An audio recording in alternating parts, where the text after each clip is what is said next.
gusto saludarlo, que celebre con nosotros la magia de la Navidad en Miraflores y nosotros felices de poder compartir este espacio con ustedes. 50 minutos han pasado de las 5 de la mañana, ya estamos listos para empezar entonces con el recorrido informativo como todos los días.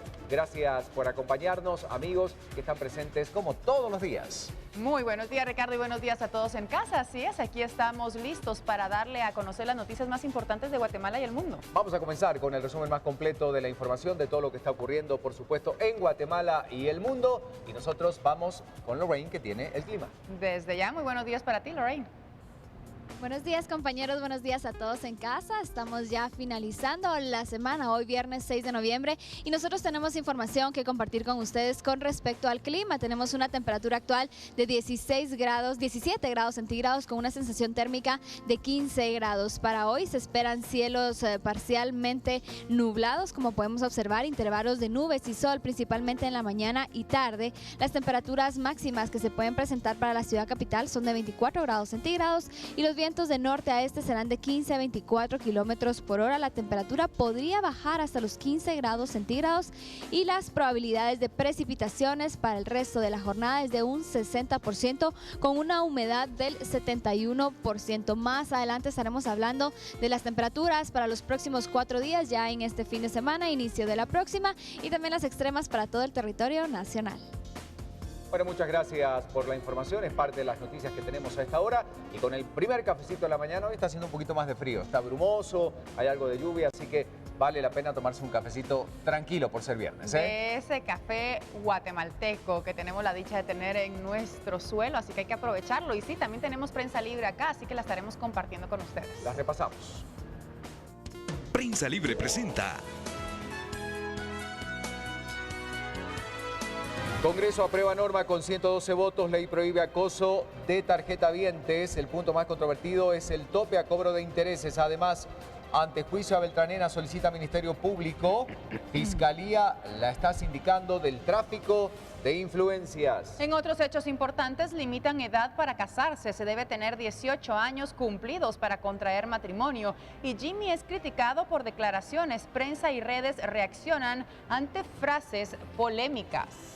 En otros temas relevantes, detienen a 7 en operación Tornado. Fuerzas de seguridad lanzan vasto operativo en San Marcos y logran la captura de presuntos líderes del narcotráfico en suroccidente. Ya en el interior, algunas de las noticias que esta mañana nos ha presentado Prensa Libre, las tenemos en pantalla.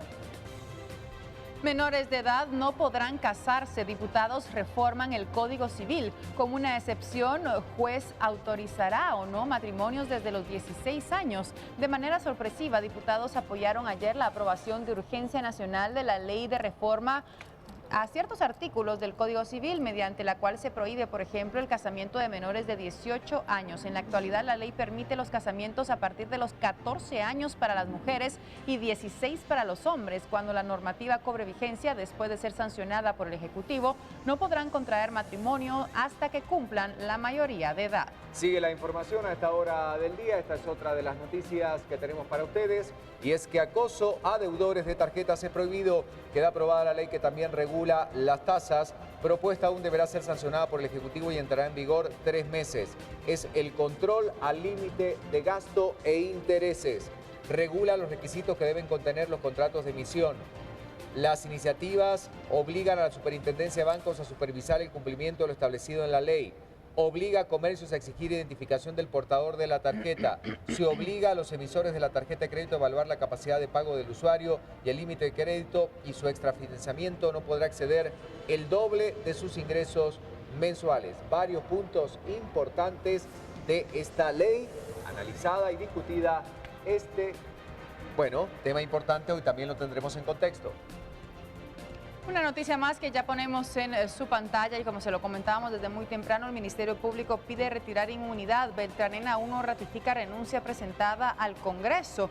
Y es que el MP presenta una solicitud de antejuicio en contra de la diputada del Partido Patriota, Daniela Beltranena, quien es señalada del delito de tráfico de influencias y abuso de autoridad. Según Tamara de León, jefa de la Fiscalía de Delitos Administrativos, esta solicitud se planteó el pasado 27 de agosto, cuando Beltranena adquirió inmunidad al ser juramentada como diputada del Congreso en sustitución de Pedro Muadi. Ahí vemos entonces el perfil de la parlamentaria y por qué se le está acusando.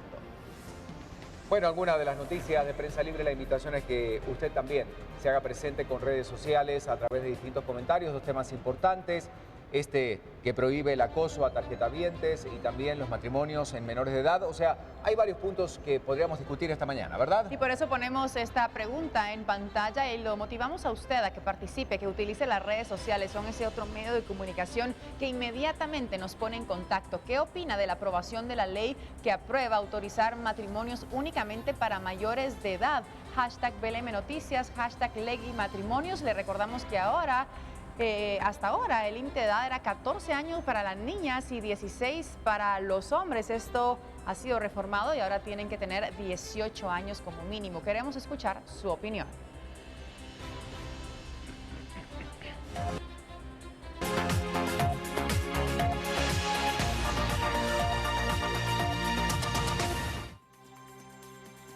Cinco de la mañana con 57 minutos, 17 grados la temperatura en la ciudad. Nos acompañan, tenemos las noticias para ustedes y para todos los sectores de nuestro país. Se dio en el Congreso de la República una de las reformas al Código Civil más importantes en los últimos tiempos. Se trata de la reforma a la edad para contraer matrimonio. Los niños y niñas no podrán casarse hasta los 18 años y si existe el deseo deberá ser con autorización de juez y no únicamente con la autorización de los padres a partir de los 16 años. ¿Qué dice esta ley? ¿En qué contexto se discutía dentro del Congreso de la República? Aquí el reportaje. En único debate y en redacción final, los diputados aprobaron las reformas al Código Civil para elevar la edad del matrimonio. Con esto, tanto hombres como mujeres podrán casarse a partir de los 18 años y no a los 14 o 16 como estaba estipulado. Y hoy, a siglo y medio, el Congreso ha hecho lo correcto.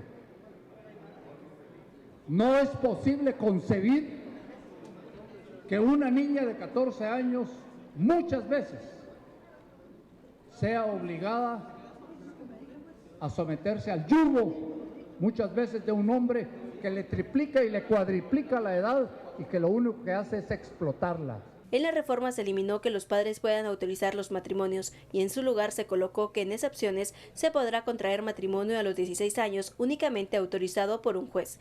De acuerdo a los diputados, con esto se legisla a favor de las niñas. Hay abuso sexual y baja educación cuando vemos 4.000 niñas embarazadas en el año 2015, cuando vemos más de 3.500 niñas que dieron a luz en el 2014 y así sucesivamente. Los diputados suprimieron los artículos que pretendían reformar el Código Penal para que los delitos sexuales se castigaran en menores de 16 años y no en menores de 14. Elevar la edad para casarse era una petición que por meses organizaciones sociales habían realizado, pues a su criterio se evitarían los matrimonios forzados entre niñas con hombres que les duplican la edad.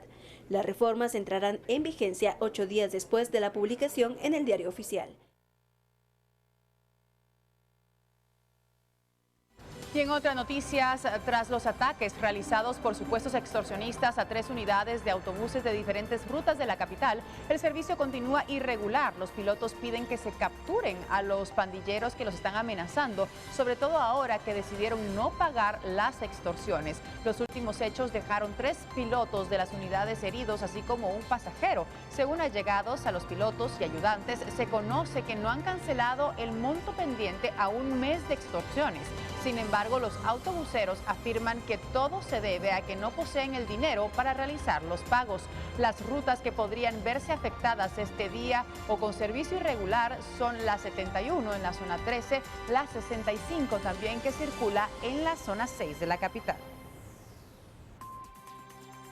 Bueno, y vamos a profundizar más en este tema y las investigaciones revelan que son al menos 50 grupos de pandillas de las 2 maras que delinquen en el país, los grupos que afectan y acechan a las rutas de transporte capitalino. Se conoce que son más de 25 millones anuales los que adquieren los pandilleros, extorsionando a los dueños y pilotos de ruta. Ahora veremos cuáles son las 10 rutas que sufren más el problema de la extorsión en la ciudad de Guatemala. En Guatemala hay 300 rutas del servicio urbano y extraurbano, Durante el año se han registrado 156 ataques armados en contra de pilotos por no pagar las extorsiones. La Procuraduría de los Derechos Humanos tiene dentro de su monitoreo 10 rutas que han sido el punto de ataques. La ruta 36, 37, 203, 204, 7140, R, 65, 80, 3 y 4 son las unidades más atacadas por las pandillas. Estas unidades, según información de los investigadores policíacos, son las más propensas de hechos armados, debido a la lucha de territorio y pago de extorsiones de las pandillas. Durante el año, los grupos criminales adquieren alrededor de 25 millones de quetzales por extorsionar. En los últimos 2 meses, las zonas más atacadas a buses son Misco, Zona 18 y Zona 6, donde operan 24 clicas de pandillas. Durante el año han sido capturados 23 pandilleros que han atacado los buses, de los cuales 13 han sido dejados sin libertad por falta de pruebas.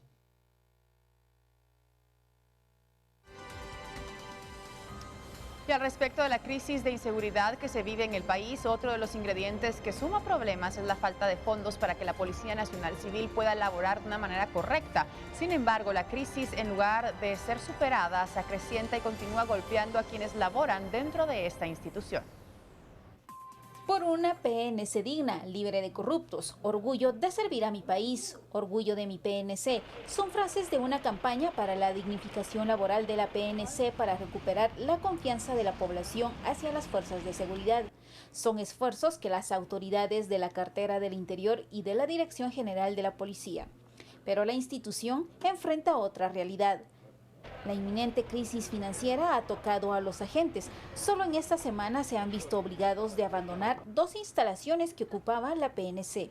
Una sucedió en la Colonia El Maestro, en la zona 15, en la que hay un proceso judicial entre la PNC, que dice ocupa un espacio propiedad del Estado, y un ciudadano alega que es el dueño. Mientras se resuelve, la orden judicial indica que se desocupe el inmueble. La segunda se dio en la 14 calle y Quinta Avenida de la zona 1, por falta de pago de la renta. Las oficinas de investigación sufrió la segunda remoción por la misma situación. Ante ello, tratamos de buscar a la ministra y encargada del área administrativa para conocer la situación, lo que no fue posible, pues nos proporcionaron materiales grabados por declaraciones oficiales. Aproximadamente 25 millones de quetzales de deuda registrada de los diferentes lugares donde ocupan diferentes sedes policiales. Otros trabajadores de Gobernación y de la Policía Nacional Civil indican que hay más espacios que ocupa la Policía Nacional con ultimátum de retiro por la falta de pago, pero nadie da cuenta de cuántas oficinas se trata ni el monto total de lo adeudado. En tanto, la ministra dijo que recibió el ministerio con una deuda de 700 millones de quetzales y ahora lo rebajaron a 400 millones, que será cargado para el próximo gobierno. Mario Polanco, del Grupo de Apoyo Mutuo, dijo que la crisis ha sido permanente, pero se agravó estos días. Lo que pasa es que en algunos momentos vemos policías comprando balas, comprando uniformes o empujando radiopatrullas porque no hay gasolina. Ahora estamos viendo desalojos. Esta problemática ha sido cíclica e indicó que hace falta más agentes de acuerdo al número de la población existente. Si son 35,000, la mitad está descansando, 17,500. Otros estarán enfermos, otros cuidando personalidades o embajadas, o incluso los usan de notificadores. Entonces, en este momento en el país, a lo mejor los 16 millones de guatemaltecos estamos siendo cuidados por unos 5 o 6 mil policías en todo el territorio. Seguimos con la información porque también la crisis en las instituciones de salud continúa. La falta de insumos en el Hospital Roosevelt ha provocado que se cumpla un tercer día en el que no se van a atender a pacientes de la consulta externa y tampoco se tiene conocimiento de cuándo volverán a reanudar las actividades. Aquí el reporte. Más de 3.400 pacientes del Hospital Roosevelt no han sido atendidos por los médicos de las diferentes atenciones en la consulta externa, a excepción de neurología y hematología, los cuales continúan con sus actividades diarias. Los médicos que atienden esta área se vieron obligados a tomar esta medida debido a que no hay insumos para poder atender a los usuarios. Otra de las razones es que no se ha efectuado el pago de sus salarios. Varios pacientes se han acercado al hospital para programar una nueva cita para poder ser atendidos, las cuales están siendo agendadas entre los meses de marzo y abril de 2016. Por su parte, los